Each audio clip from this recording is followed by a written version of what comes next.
In front of me is INFINIX Note 60 Pro, and today I would like to show you how you can turn on and use Keyboard Clipboard.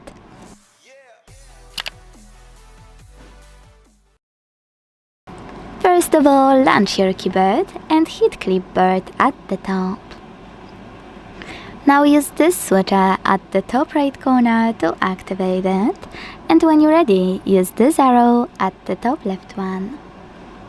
Finally, you need to copy or cut any text, and to paste it instantly, click on it at the top of your keyboard. To paste it later on, select Clipboard and tap on your text here. Now, to manage wherever you decided to put into your clipboard, hold it.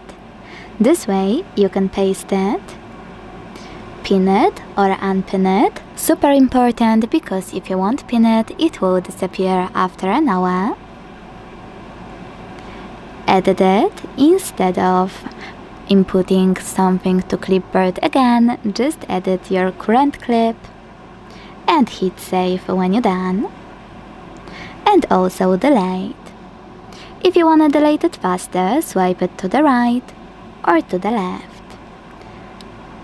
Now, in order to manage multiple things at once in Clipboard, use this pen at the top right corner. Select all of them and hit pin to pin them or bin icon to delete them. Last but not least, to disable Clipboard fully, use the same switcher as before. Thanks so much for watching. If you enjoyed this video, leave a like, comment and subscribe. Bye!